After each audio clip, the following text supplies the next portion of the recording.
So, but I never really got like too into whatever the top 40 was. I would listen to top 40 radio, but while I was in color guard, which was part of the marching band when in high school. So, we'd have competitions to go to on like a Saturday. And, before a performance, they'd want us to, be like, calm and concentrate on your performance and all those things. So they didn't want us to do a lot of talking, but we could sit there and listen to music. And I know that like my classmates were sitting there with like their CD Walkmans listening to like Eminem or whatever mid 80s top 40 were, and I've got mine with my burned CDs of stuff I downloaded from Napster. There would be a random mix of stuff of like songs from like the Music Man and Britney Spears and Weird Al and the occasional country song and a Beatles song. All my friends are like, oh, you got the latest from like Dr. Dre, and I'm over here like, I got Running with Scissors, Weird Al. So I'm still like that too.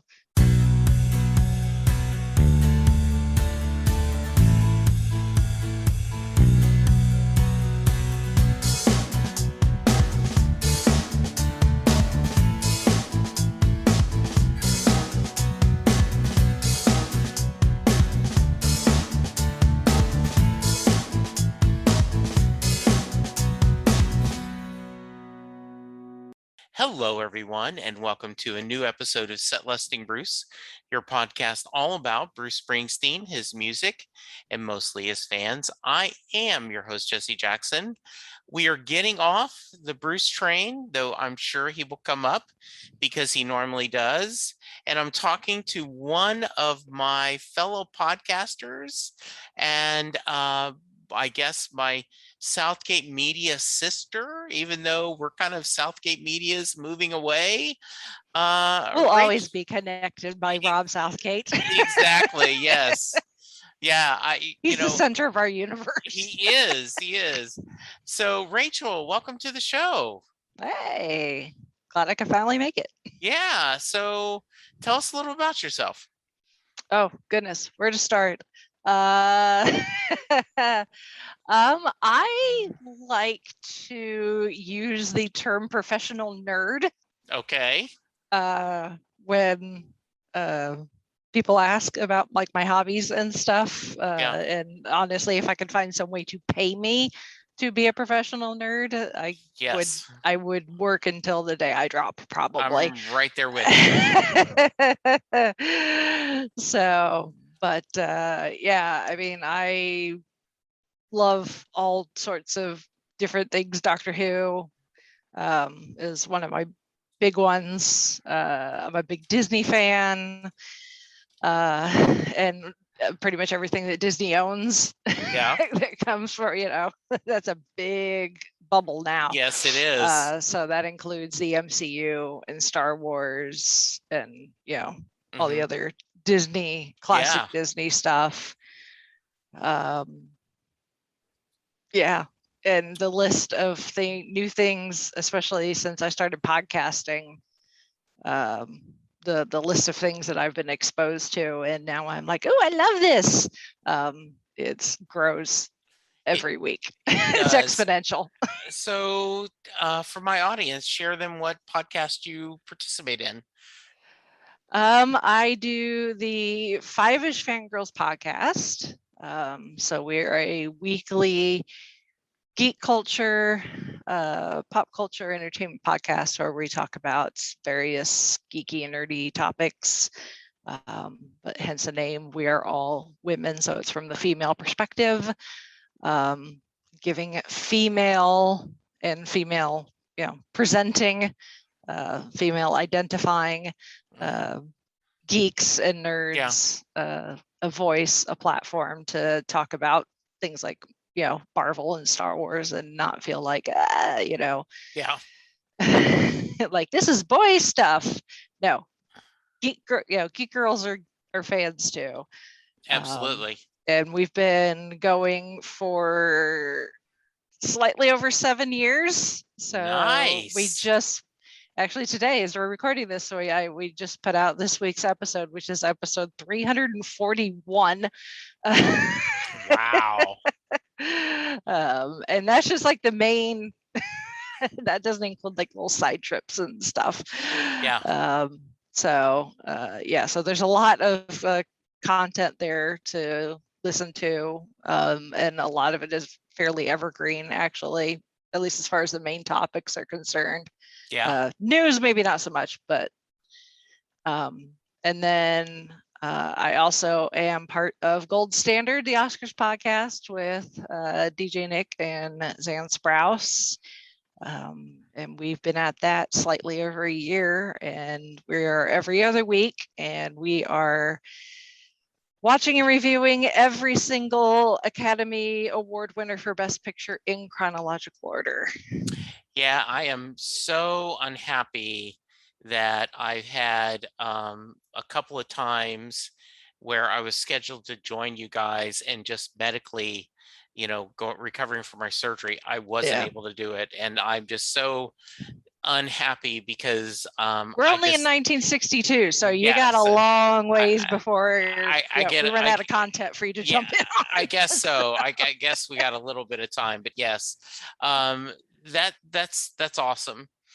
I didn't ask you this beforehand, but I'm curious, from a female perspective, I have always been a massive Joss Whedon fan.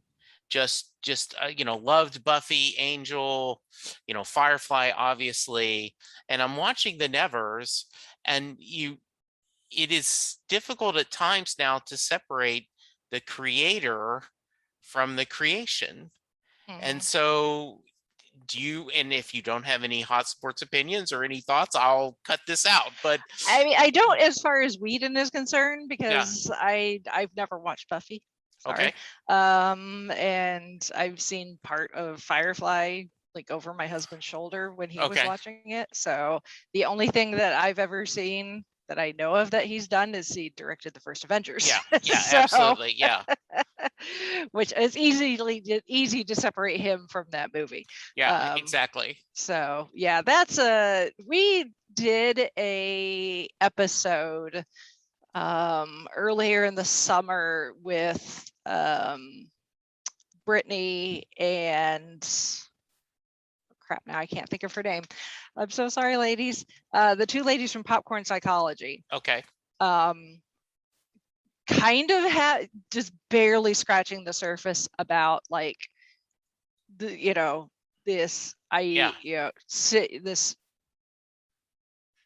environment that we have now where people are really divided on separate, if a celebrity, something comes out that they did something seemingly terrible, what does that mean? As far as the fans' relationship with the art and also the celebrities, being canceled or not. You can go back and listen to that, because I think it is, well, actually I would say it's fairly evergreen, except we recorded it and literally the day before, well, I was still editing it because it's fairly long. But the day I was editing it, and literally the day before we released it was the day they announced Bill Cosby had been released from jail. Oh, wow. So and we had talked about him in the episode. So unfortunately, that aged really quickly even before the episode was released, but we released it anyway. That is the joy of doing a podcast. Absolutely. Yes, it is. So a few years ago, a bunch of us Southgate Media hosts got together and we did our genre blind spots. Like I have said, I've never watched the X-Files. I've caught one or two episodes, but I've never seen that. I've never read Lord of the Rings. So you could be, well, I've just never seen Buffy. I've never seen Buffy. I've never Angel. That just and the reality is there is so much stuff out there. I, at least as a fan, had to come to peace with, yes, there is probably great material out there that I will not get a chance to see. And that's just, Yeah. I'm gonna focus on what I'm enjoying and seeing instead of wasting mental anguish about what I haven't seen. Yeah. I mean, there's, with doing the fight, especially the Five-ish Yeah, Fangirls, and we're close enough in age that we're culturally yeah, we're in the, we're fans of a lot of the same things.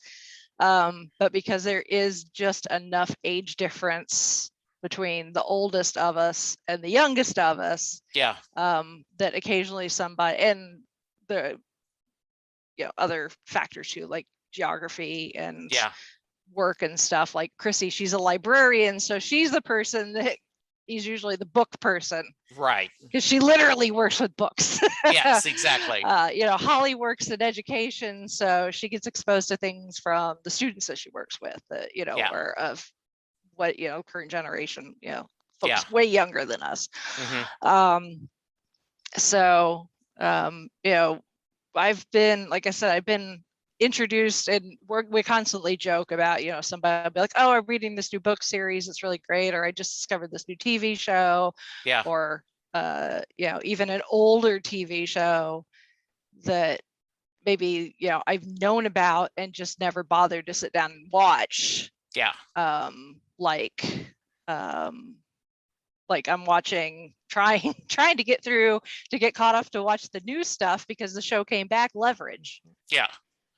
is one that I was It's a fun never heard series. of. Yeah, I never Yeah, heard of it before until the girls were like, oh, you need to watch this.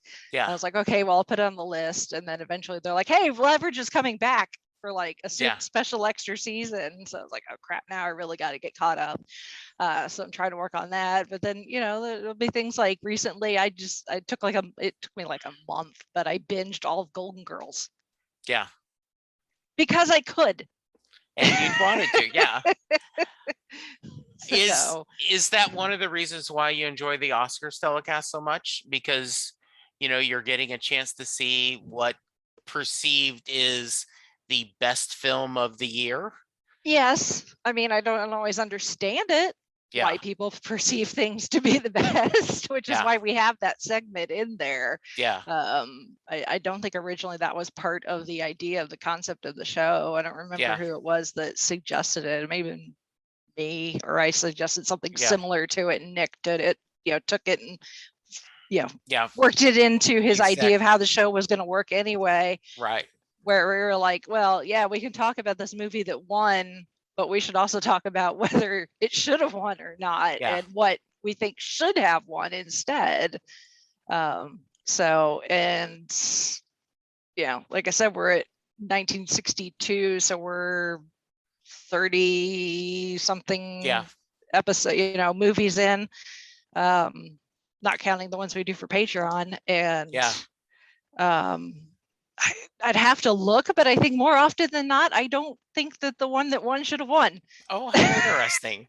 I've never, I listened to the episodes, Yeah. but I haven't kept a running tally. That's interesting. That's good. Yeah, after so many episodes, I'm like, I really should write down what scores I'm giving them and whether I think Yes. it should have been one or not. Because Yeah. because I was like, because I was even curious to see like how, as far as my scoring, what, and I Mhm. to this point, I don't think I've given any of the actual Oscar winners anything higher than a 9. Yeah. I think the nine is the highest I've gone so far. Yeah, it was really fun for me. I have not gotten a chance to hear y'all's discussion of The Apartment yet, but it was really good for me to go back and see that film. And I just really enjoyed it. So I'm looking forward to hearing y'all's discussion on it. That was one I was going to try to join. Yeah. So, all right. So Rachel, let's go back. We're going to go in the DeLorean or the TARDIS or whatever you want. Talk about growing up. Where did you grow up, and what kind of music, and let's keep it, what kind of genre did your parents watch and listen to? How were you early exposed to science fiction, and what kind of music? Let's see. Well, I'm a native Hoosier. Okay. So I've lived in and around the Indianapolis area my entire life. Okay. And I'm almost 40, so that's a long time living in the Midwest. Yeah.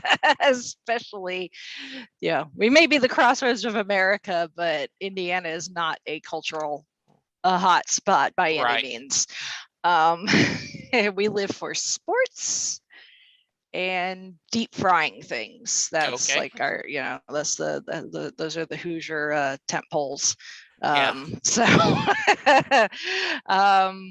but so growing up, my I think my mom was more the person who decided what kind of entertainment I would consume as a kid.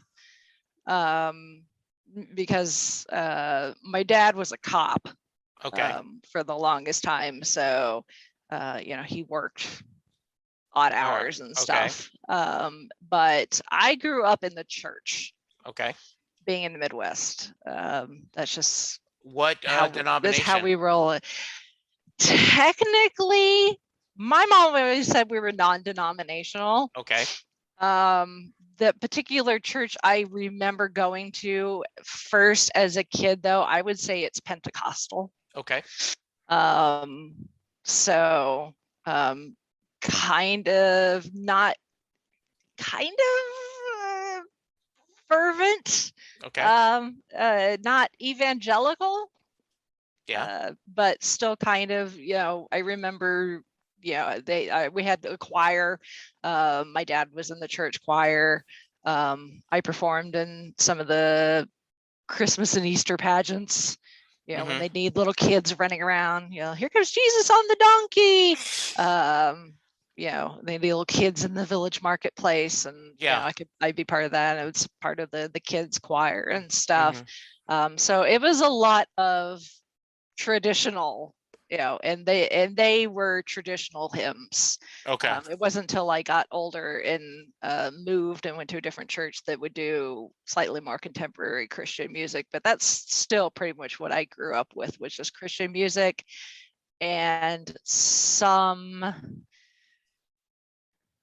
popular music, but it was very, very like slim. Like I remember growing up with a record player, and but the collection was pretty much my mom's, and it was a lot of like your Debbie Boone.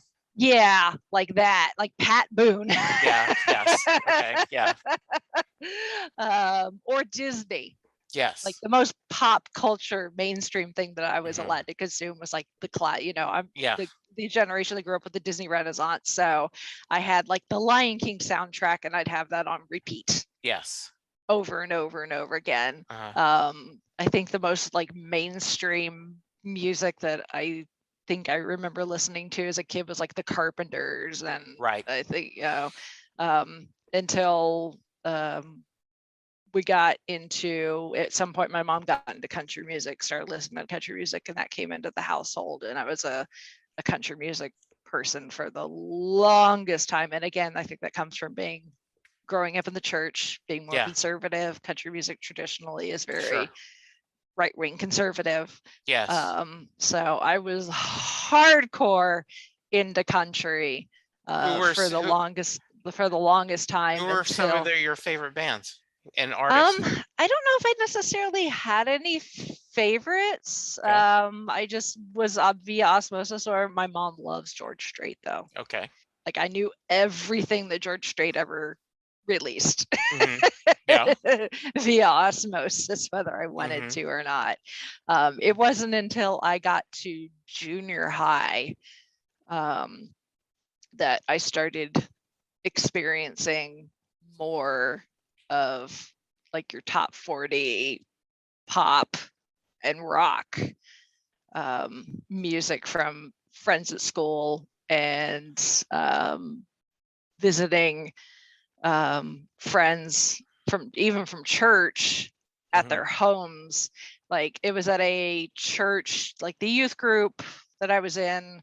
This had to have been in the early to mid 90s, I think, we went over to someone's house that had like, they lived kind of out in the country, so they had like a huge yard, Yeah. and they invited just a bunch of us over like a Saturday afternoon, and we had like water balloon fights and squirt guns and just had a grand old time just running around, just splashing each other with water and everything. And then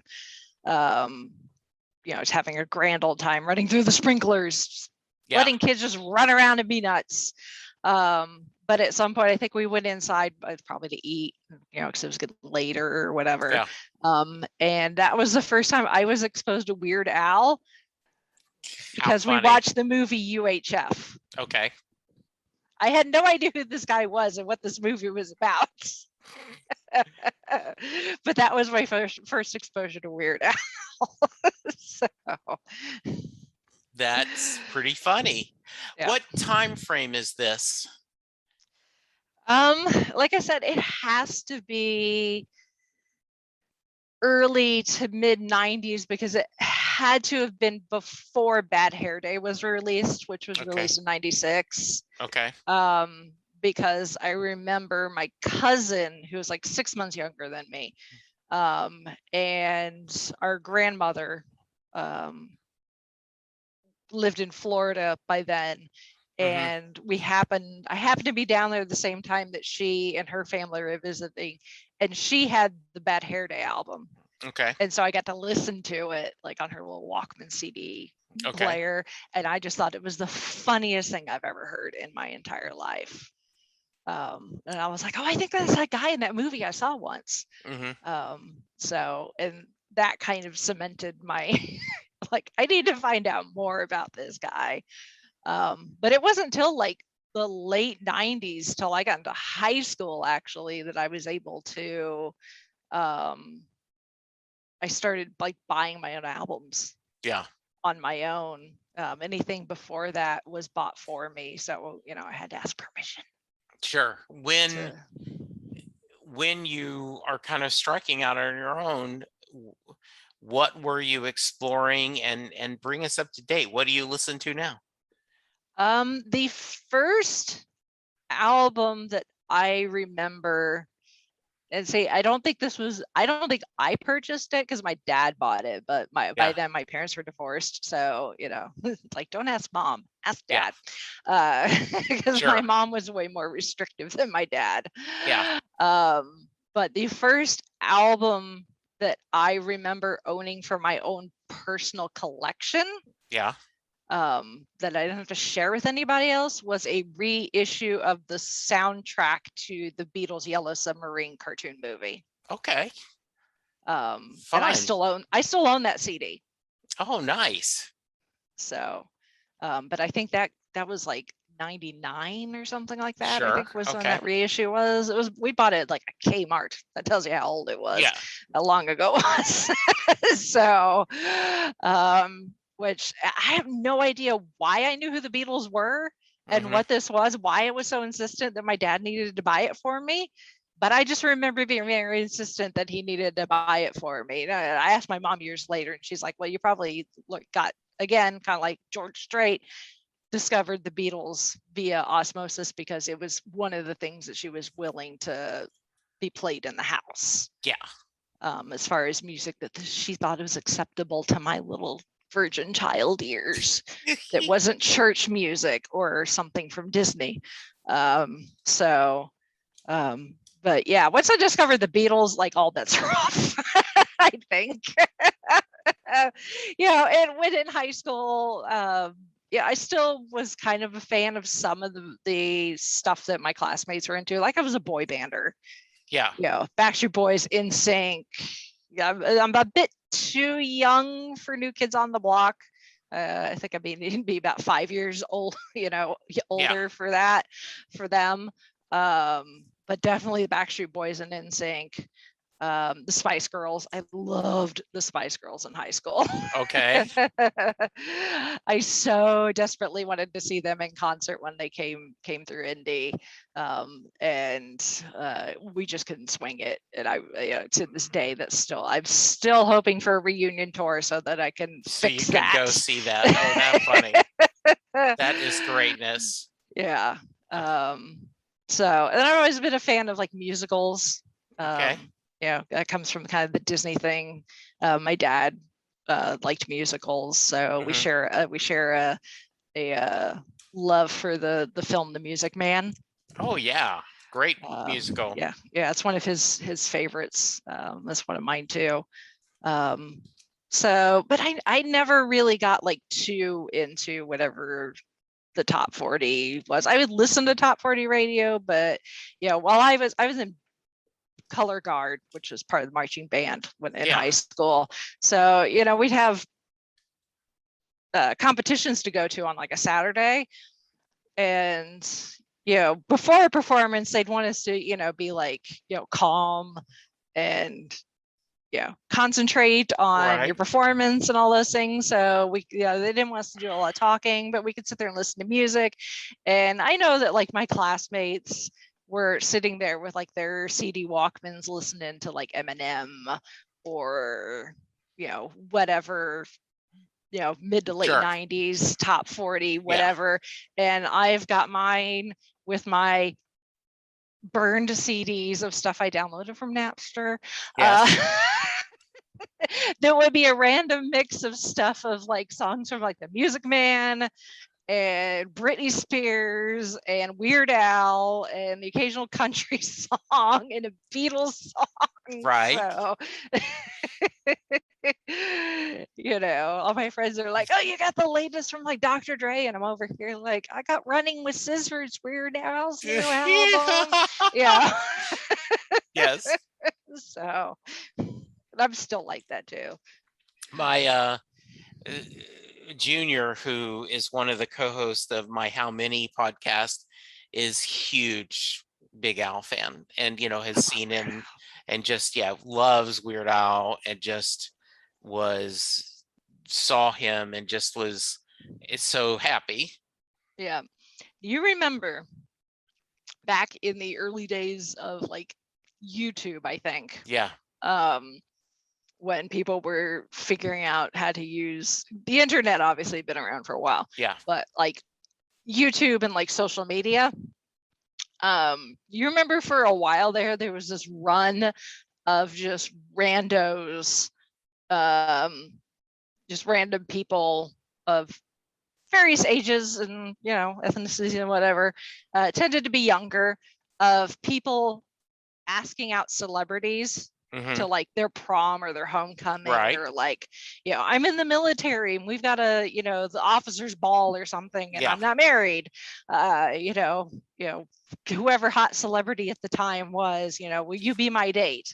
Right. There was a thing for like a year or something. Absolutely. I did that, Okay. but old school, with a paper and pencil, sticking it in an envelope and sticking it in the snail mail, Yes. asking Weird Al to be my date to my prom. Oh, how fun. I never got a response. Oh no. Um, I just recently talked to Sarah Hickman, who is a musician from Texas, and she talked about when she was very young, she must have seen Oh God or something, and she fell in love with George Burns. So she went, got his mailing address, and sent him a letter. And she goes, she included directions to her house, like, this is how you can get to my house, because like, she must have been 8, 9, 10 maybe, Oh, and how to get. And he actually replied back. He actually oh, answered her. So yeah.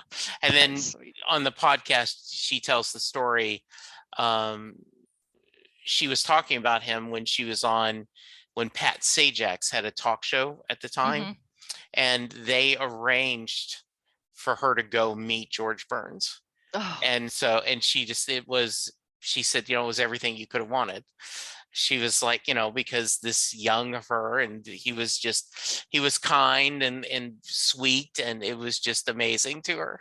Mm-hmm. So yeah, that's nice. Yeah. So hey, maybe Weird Al, is I like, actually have got to meet Weird Al, but it was oh, it was a really, really short encounter, and my brain short circuited.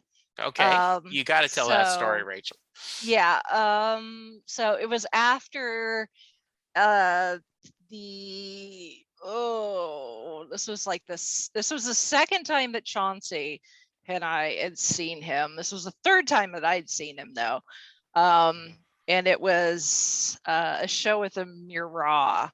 And it just so happened, obviously this is not the case now, even pre-pandemic, but his bus was just parked like right outside the building, and a bunch of people were lined up. So we just jumped in line. So there was just a bunch of people in the parking lot after the show, and he was just like hanging out in the doorway of the bus. Funny. Just, you walked up and he'd sign autograph, and if you phones at the time were way more crappy, so unfortunately the one photo we have is not the best. But yeah, we got up there and he's sitting there on the steps of his bus with the door open, and I just like, how funny. And Chauncey is just like laughing mentally in his head, like, you finally got to meet Weird Al and you've completely just short-circuited on your brain. so I need a redo. Yes. So I can be more mentally prepared next time and tell him how I'm still waiting for an answer to my prom request. So I apologize, skip ahead about 5 minutes, listeners, if you don't want to hear the story again. Bruce Springsteen was coming to Austin for a book signing. Now, he technically had pre-signed the books, so all you did was you stood in line, you got a meet and greet, you shook his hand, they took your picture, and then they handed you a signed copy. Yeah. So Dallas to Austin, 3 hours roughly. And so the whole time I'm just practicing what I'm going to say. Like, just I'm in the Godfather, where the guy before like, may your child be a masculine child. Thank you so much. I'm just him. And so I was ready. And then I barely got 4 seconds into it before next, but as I've told many times, I needed to say it out loud more than I needed him to hear it. But I do have 2 pictures of me talking to Bruce and one staring right ahead. So so at least I was a little bit prepared and ready. Yeah. Yeah, that's funny. Yeah. So besides Weird Al, other favorite bands, other favorite musicians? Well, I mean, you can see it. Yes. Obviously, the listeners will not be able to see it, but I am wearing one of my Metallica t-shirts. Yes. Which, if you had told me 13 years ago that this would be the case, I would have laughed at you. Right. Wholeheartedly. I knew of Metallica. Right. Like, I knew their name. I knew they were like a metal band, which was never a genre that I was into. Yes. At all. And 2008, May of 2008, I meet Chauncey. We were in the same classes in college. So that's how we met, and we started dating. And early on, go on some dates, and you're like, oh, what are you into? Movies and stuff. Like, he asked me out the same day that the first Iron Man movie was released. Yeah. So he was going to see the movie with his friends that night. So he asked me out, and he's like, are you in Facebook? And I'm like, yeah. He's like, okay, we'll connect on there. And then he had to go because he already, he had plans with his friends. But then he got back from the movie and immediately found me on Facebook, and we connected on, Facebook and got Messenger. And he was just telling me, it's like, oh, I went and saw Iron Man, and this movie's amazing. Yeah. And now I'm a bigger MCU fan than he is, which is crazy. Say, were you a fan at the time? No. Okay. Just like I was not a fan of Metallica. Okay. So, early on, he's like, I love Metallica. And I was like, okay. I was like, I knew like the chorus to Enter Sandman, and that was it. So I I have to say this, Rachel, just because it is mandatory. My son went through a phase where he loved Metallica, like when Yeah. he was in 7th and 8th grade, you know, and I swear, I go, next in line. It's like, no, Dad, that's not the lyric. I swear that's what I'm hearing, So, I think he still has every once in a while pulls up Metallica, just the same way as I said, I went to Kiss on Friday night. I had probably not listened to a Kiss album in probably 10 years, but Mhm. 16 and 17-year-old Jesse was, hey, let's go hear rock and roll all night. And, I hope they do shout it out loud. So Mhm. that's fun. Yeah. So I would say if you were to drop me in like a Backstreet Boys concert, I would know all of the lyrics. yes, Ask me to do high school algebra, I would be screwed. yes. Yeah. That's wonderful. So anyway, you have a new I have this new relationship, boyfriend. and yes, and you decide, okay, we're He was like, gonna he's I like, really like Metallica. yeah. He's like, I really love Metallica. And he's like telling me all about it, how amazing the band is and everything. I'm like, yeah, okay, whatever. Yeah. And to like ease me into it, the first thing he introduces me to is S&M. Okay. Because he knew I was in marching band. So Right. he's like, it's Metallica with a symphony orchestra. So maybe this will be more palatable, which it was, because for the longest time, that was the only album I would let him play in the car. Okay. If we were in the car long enough that it required music to keep us entertained, and he would, he was like, reaching for the Metallica, like Black Album or, Yeah. Ride the Lightning. I'm like, no, S&M. So yeah, and he ended up taking me because that was also the same year that Death Magnetic was released, which Okay. was their first album in like 4 or 5 years, I think. Okay. It'd been a while since they've released something new. So he was very excited. And so he's like, will you go with me? I'm like, yeah, sure, okay. Because you know how it is when you're young and in a relationship and you're like, yeah, I really want to impress this guy. So that was October of 2000 November 2008. Okay. We had to go all the way to Columbus, Ohio. All right. That was the closest they were coming. So we drove all the way out there in my dinky little sedan. And he was, the entire time he was just so excited, and I'm all like, yeah, whatever. There's some photos of us that he took while we were in the car, and he's just like, big old grin, and I'm just like, yeah, okay. Yeah. Yeah. And I don't remember who opened for them. They had a couple opening bands and they were just awful. I couldn't stand it. I wore earplugs the entire time. And he was just, we were in seats, thank goodness. But the people around us are just, even in the seats, the people around us are just like losing their freaking mind. Right. And the entire time I'm like, okay, where are they going to play the one song I know? And if you know anything about Metallica's set list, for the longest time, Enter Sandman is the show closer. Okay. So that means I had to wait till the end of the show to hear the one song I kind of knew. Yes. So yeah, he took me to that. And I was like, okay, that's good. Pat him on the head, like, Yeah. okay, honey, I did the thing. And he was so excited. And then they ended up coming through Indianapolis like the following year. Okay. Or something like that on the same tour. And I was like, no, I'm not going. But his brother and his cousin and her husband ended up coming into town to go. And they told me all about it the day after when we went out to eat. And I'm like, that's nice. But somewhere in between that and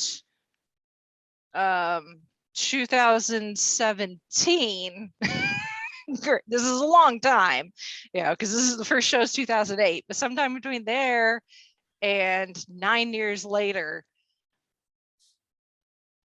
I don't know if I don't want to say he broke me down, like waterboarded me musically, because that would say like I'm reluctant. Yeah. I am genuinely a fan now. But it wasn't like a conscious thing. It was just via osmosis. And I think it was just being exposed to the music, maybe not so in the deluge that it was when we first started dating, where he's like, okay, and this album, and he's showing me like some kind of monster documentary where like the band's falling apart, James ends up having to go to rehab, and all these things. It was just a rush of Metallica early on. But I think it was more just over time and just letting me get exposed at my own pace and learning about the band and listening to interviews and hearing the guys talk, and that sort of thing. And eventually from 9 years later, we are doing 2 shows within a month of each other during the worldwide tour. So I'm thinking of that how you can build a tolerance up to like a poison, like you have a little bit at a time, and then like, oh, and now I'm immune to this. Like iocane powder. Yeah, exactly. Inconceivable. Yes. Well, except I'm actually enjoying the poison. Yes, I was hoping, and it's because I say this often, 2 kinds of people: the people that go to their first Bruce Springsteen show and go, wow, that was long. And then the others go, oh my goodness, I can't believe I want to go see him live every time I can. So I was kind of like, oh, she's going to tell me that going to see them live, went all of a sudden, oh, now I get it. But it was just through slowly time. Now, have you seen them since you've started liking it? Oh, yeah. Okay. Yeah. At this point, I am at 2, 3, 4, 5, 6 shows since Chauncey and I first started dating. So 5 shows since that first Reluctant show, and 2 more shows later this year. Very nice. Oh, yeah. I've gone from like, oh my God, is this over yet? Please play the one song I know. Can we go home? Wearing earplugs to, we did the summer of 2017. They were doing the worldwide tour, so they were doing the football, baseball stadiums. Right. So huge shows, outdoor, lots of pyro, all that fun stuff. The first show we did with said cousin and husband of my husband's, who are also huge Metallica fans, in Chicago at Soldier Field. Okay.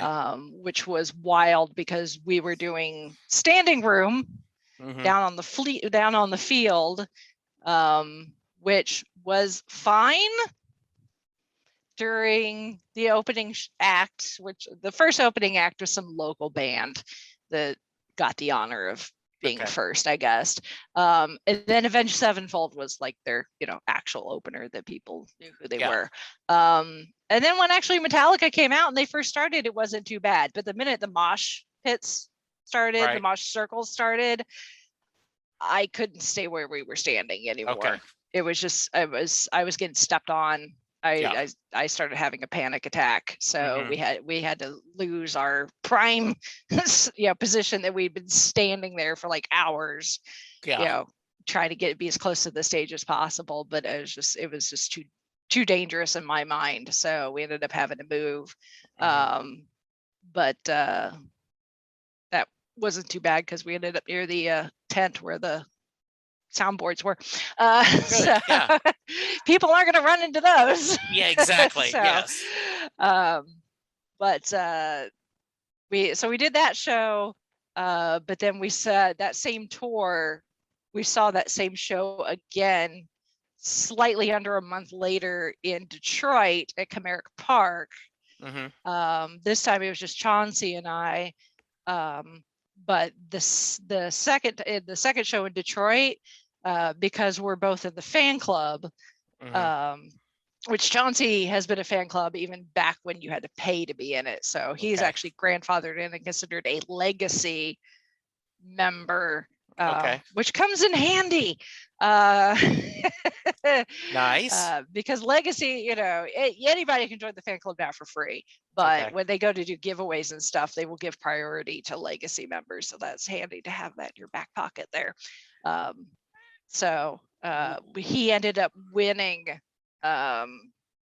We got again, we were going to be on the ground jostling for a little piece of real estate, but we got upgrade. Really, it was an upgrade to the snake pit. Which you have to imagine the stage. You have your traditional wide stage. So that James can and all of them, they can go back and forth and look at see all the crowds and everything. But the stage also juts out with like this peninsula, and but inside that peninsula is an open standing area. So that's the snake pit. So it was limited in the number of people who could be in there. You had to win like the wristbands. Although I think you could pay for it too, but again, it was still limited. You were paying out the nose for it too. But that was just so cool, because then we were literally surrounded by Metallica, because they could walk. They would either be in front of us, and obviously Lars stays where he is because he's on the drum kit, but at the front of the tip of the peninsula, this is sounding very phallic, but kind of is. There was a second drum set like built in the stage, so it could rise it up so that Lars could occasionally be out there and play to those people too who were out there. But it was very, very cool because you could, the band members, the ones that aren't tied down, could walk around. So, we've got photos of us where, Chauncey's, he's got his back to part of the stage, and Rob is like right there, with his braids just flopping all over the place, picking at the bass.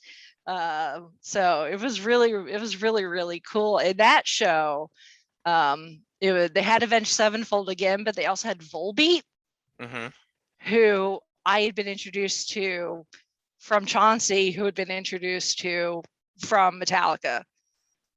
They had been on like a talk show or a podcast or something, and somebody asked like, oh, what are some bands, up and coming bands that you really like? And they mentioned Volbeat, and Chauncey started listening to him, and I would hear it, and he's like, oh, listen to this. And I was like, oh, this is really cool music. Because they're like this Swedish, like folk heavy metal band. So it's very cool. They got some very awesome songs. And when they announced this tour, they're like, yeah, we're touring with Avenged Sevenfold and Volbeat, but it wasn't like both of those every show.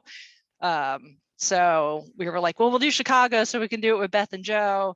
But then it was like, oh, we can do Detroit because that's one of the shows that Volbeat's going to be at. So we can see Volbeat. So, but that was very cool to be in the snake pit. I mean, that's a once in a lifetime. That's very cool opportunity, really. Do they change their setup list up a lot, or is the show pretty consistent from? I know tours they may be different, but like when you saw them twice on the same tour, is the set list similar, or? I would say most of the time it is. But it doesn't really matter. Because it's the music, but it's also how you experience the music, and even though we were technically seeing just the same show over again that we just saw a month before, being in that perspective just made it a whole different. It could have been a completely different show. So one of the things I ask pretty regular on when I have a Springsteen guest is, he is legendary for changing his set list fairly Mhm. often. Probably only about 60% of the show is the same night to night, and the other 40% he rotates different songs and things. So are there songs you're chasing? Like, is there songs of Metallica you or your wonderful partner would lose your shit if, like, I can't believe they're playing this live? I know for Chauncey, Yes. I think his White Whale. I know there's a few, but the only one I can think of off the top of my head is Unforgiven 2. Okay. They do Unforgiven a lot. Okay. And then they did Unforgiven 3, a very stripped down, almost acoustic version for the S&M 2, which was the 20th anniversary concerts back Okay. in 2019. But the Unforgiven there's kind of this unofficial official trilogy of songs. So there's Okay. Unforgiven, Unforgiven 2, and Unforgiven 3. Okay. It's spread over 3 different albums, but time wise, that's like a huge time frame from the first one to the third one being released. But they've done Unforgiven 2 in concert like a couple of times, but it's not one that's usually in the rotation. So, and then Unforgiven 3, they've never done, as far as I know, outside of the S&M anniversary concerts. Okay. So Unforgiven 2 would definitely be one of Chauncey's White Whales. I've actually gotten my White Whale. Okay. What was that? Because of the S&M anniversary concerts, because those are the most recent shows that we've been to. Because we had seen Metallica actually earlier in 2019 when they finally came back through Indianapolis. And we're like, oh, this is awesome. We did seats, but they were pretty good seats. And they did Ride the Lightning, which was one I'd been waiting to hear. I knew it would come around eventually. But they did Ride the Lightning, which isn't that unusual to hear. It's just one that gets, it's one of those ones that it's plucked out. They've got like, I would say maybe, it depends on the show, but I'd say if they're doing a dozen to 15 songs per show, I would say 3 or 4 are swappable with probably a good half dozen songs. But for the most part, the set list will stay pretty much the same, especially the encore.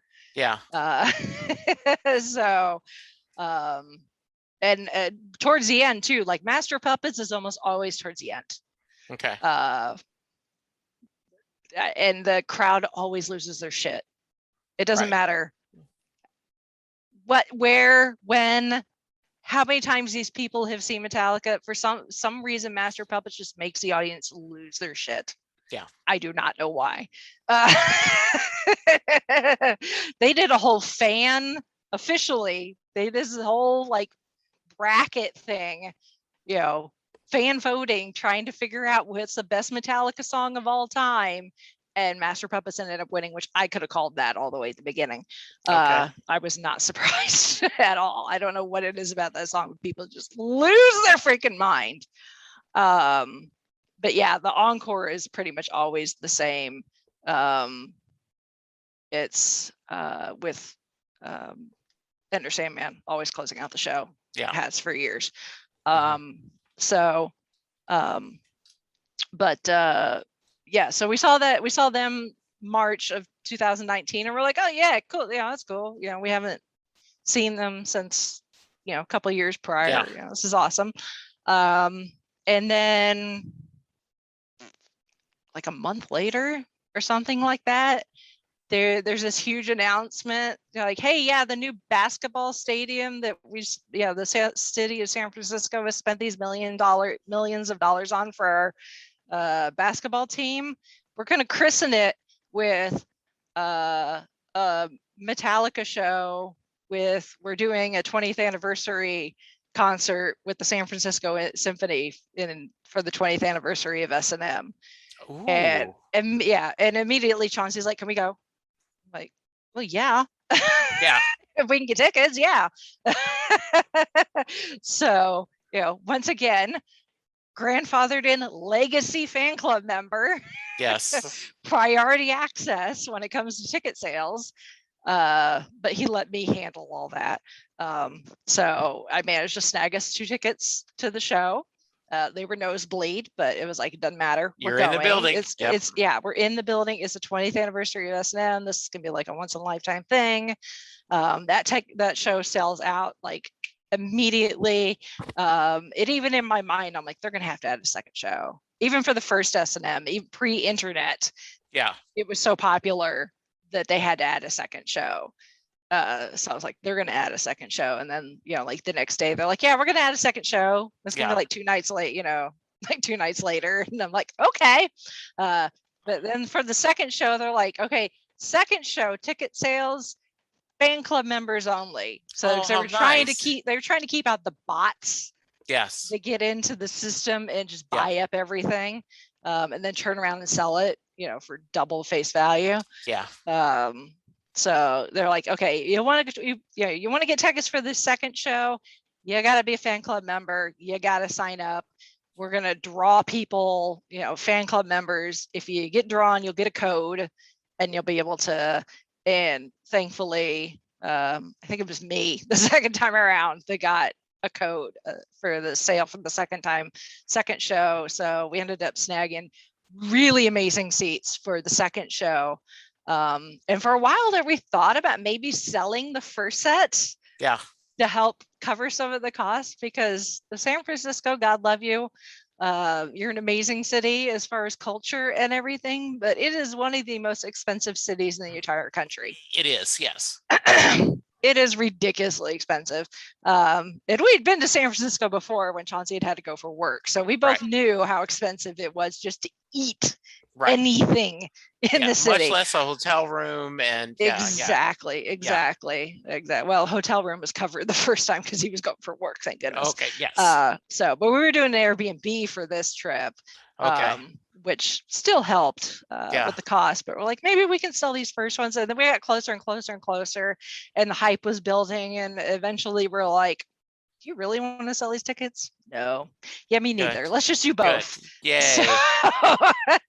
So we ended up doing both. So we got to do the first show from like really high up, so we could see everything because the show was in the round. Right. So they were in the smack dab of the center of the basketball court. And the fans were surrounding them, so we could just see everything, and the big screens above them and all the lasers and stuff. So we got to see it from up high the first night, and then the second night we're like eye level. We're like in the first in the first section, like right off of the floor. Mm-hmm. So there's people sitting in seats on the floor, and then as you start getting up off the floor, like we're in that first section right up off of the floor. So we got to see, we were essentially like eye level with the orchestra and the conductor and Metallica and everything. And actually we ended up being like a few rows down and over from Ray Burton, who was Cliff Burton's father. Okay. Which Cliff Burton was Metallica's original bassist who died. Oh, very nice. When their bus crashed early on in their career. But Ray has been a huge part of trying to, keep Kurt's legacy that's nice. going. So yeah, Ray was actually really close to us. And they actually ended up doing a song in tribute to Cliff. So it was really cool because we knew it was coming the second time. So instead of watching them, we just turned our heads and we're just watching to see Ray's reaction to this tribute to his son, who's been, gone for like 30 years. That was part of this band. So it was really, really cool. And actually Ray's passed on since then. So that was really cool to be able to, be sitting near him for that. But for me, my white whale, long story to get to my white whale. My white whale was no leaf clover. Okay. which was a song they wrote specifically for the first S&M. Mm-hmm. And is one of my absolute favorite songs off of the S&M album. Yeah. If not one of my favorite Metallica songs of all time. So Okay. because it was written exclusively for the first S&M, it was performed at the first one, it's not one that's in the regular rotation, but they Right. started to put it in some of the set lists on the tour in between when we saw them in Indy Mhm. and those S&M 2 shows. And I was, we were all like, oh, I wonder, they haven't played this song in 20 years. I wonder if they're throwing it in there so they can get back into, figuring out how to play this song that they've Yeah. not played in 20 years. So yeah, did to hear that my White Whale song 2 nights in a row. That is so awesome, it was Rachel. pretty awesome. That's great. So I don't really have any White Whale songs now. No, that sounds awesome. So Rachel, I do have songs that I really love to hear. Yes. Yeah. Yeah. This has been great. I love your passion. I love how this has become something you guys share together. And like I said, if you told me 13 years ago, yeah, that you start dating this guy, that one, you're going to become a huge fan of superhero comic book based movies, yes, I would have laughed at you. right. And you're also going to be a huge fan of Metallica, a huge Metallica fan, owning multiple t-shirts. I mean, the shirt I'm wearing is the shirt from S&M 2.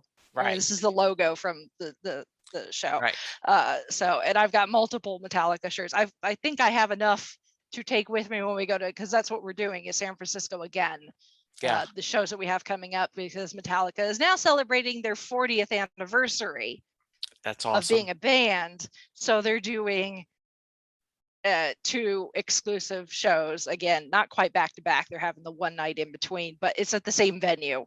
Oh, that's great. That we did last time in San Francisco. So it's the big 40th anniversary concerts, obviously pandemic permitting.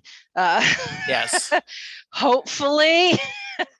Yes. I'm not too concerned about that at this point. I really think the show will happen. I think there will be a lot of restrictions put on it as far as who will wear actually your be mask. allowed. Do you have your COVID vaccine? Proof all of vaccination and everything. But yeah, it's really exciting to think that we're gonna get to and we're doing both shows again. And this time we're having the same, they did a thing. So if you did both shows, you're in the same seats, both shows. Oh, nice. So, well, very good. That'll be interesting. That'll be very good. All right. This has been great. I appreciate it. I now I want to have you back and after you see the show and share. But before I let you go, I have to ask you the Mary question, because that's how I end every episode. Yep. If you are a fan of Gold Standard or the Fanish 5 girls, that you're fangirls and you're going, what's the Mary question? Well, first off, thank you for listening. Jay Armstrong is an honors English teacher who's recently retired, but he's from the Philadelphia area, and his seniors would spend 2 days breaking apart Bruce Springsteen's Thunder Road. They would listen to the song, they would read the lyrics, they would treat it as a poem, compare it to Robert Frost, look at the imagery and all the themes that Bruce explores. And at the end of the 2 days, he looks at the class and says, does Mary get in the car? So Rachel, that was your homework. Mm-hmm. Does Mary get in the car at the end of Thunder Road? Let me put this nicely. Sure as hell hope not. Okay, please expand. I could see how she would be tempted. Okay. I know there's a line about, oh, we're not so young anymore, but I think this is really from the perspective of somebody who is young, but probably feels like their life is wasting away and they might as well just be dead. I imagine them living in this like little podunk little town in the middle of nowhere where the population is probably a couple thousand and everybody knows everybody's business. And it's like, if we stay here, we're just gonna die of boredom. And there's this guy that is, he's like, oh, I got a car and I know how to play guitar. Right. And I'm sure she probably finds that very attractive. To her, that may seem like, oh, it's a ticket out of here, but there's just a lot of red flags that this relationship would not, it may get her out of this town. Yes. But it's not going to give her the life that she thinks she's going to get. So I will send you one of the listeners, Bex Goose, actually said, oh my God, he'll kill her if she gets in the car. So I will send you her right up. I don't know about that. I don't think it's those kind of red flags. It's more like they're, I mean, he's got these, he's like, I got this guitar, I've learned how to make it talk. Yeah. But making it as a musician is really, really hard. Sure. Odds are they'd either be, crashing on people's couches or living in seedy motels, it's true. Bouncing from town to town, just trying to make a buck to make ends meet. Odds are she'd probably end up pregnant. Well, if you listen to the river, that's what happens. So yes, if it's certain Mary. Yeah. So, which Rachel, it for me is just no. So I'm like, Mary, run, turn around and run, and a better opportunity will come. Besides this guy. I love that. If someone wants to reach you, how can they? Oh, good heavens. The easiest is via the Five-ish Fangirls, which we are at the5ishfangirls.com. And then there's a About Us page that has all of the show's social medias, but then each of us have our individual social media links on there as well. So, and then of course, if you want to listen to the show, it's available wherever you find podcasts, the Five-ish Fangirls podcast. And then Gold Standard is just I think we just have a Twitter and Facebook. I think so. For that. Absolutely. So just look for Gold Standard, the Oscars podcast, and again, available wherever you find podcasts. Rachel, this was a blast. Thank you so much for joining me. I didn't think I was going to go off on that crazy story about Metallica, but hey, I'm so glad. My husband's going to listen to this and he's going to be like, that makes me so happy. He's going to be so happy. Yes. He's going to be so happy. So, you did. I've converted her. You did get in the car and you did go on the ride. So that's nice. You just got to be careful because, the sensei may surpass the master. Absolutely. Thank you. Rachel, thank you so much. Listeners, please go get vaccinated. Go wear your mask. Remember to wash your hands. Yes, wash your hands. Be good to each other because that's the only way we're going to get through this. Thank you, Rachel. Thank you, listeners. And we'll talk to you soon. Goodbye. Doing a podcast at times can be a one-way conversation, and I hate that. So please let me know what you like and don't like about the work I'm doing. You can reach the podcast via email at setlistingbruce@gmail.com. The show is on Twitter at setlistingbruce, and my personal Twitter is at jessejacksondfw. We have a website, www.setlistingbruce.com. From there, you can find links to other Springsteen podcasts as well as other music-themed podcasts. We have a page devoted to our own SLB All-Star Band. These are guests who have been on the podcast more than 3 times. There is a link to our store where you can purchase Set Listing Bruce shirts as well as a Mary Question t-shirt. There is a link to our Patreon page where you can sign up to help support the podcast financially. We have different levels and different rewards based on your support. If you don't have any extra cash, and right now who does, you can support the podcast by subscribing via your favorite podcast player and leaving us a review. The more reviews we have, the easier it is for people to find us. And please tell a friend about the podcast, especially if they love Bruce or music, because it will make a difference.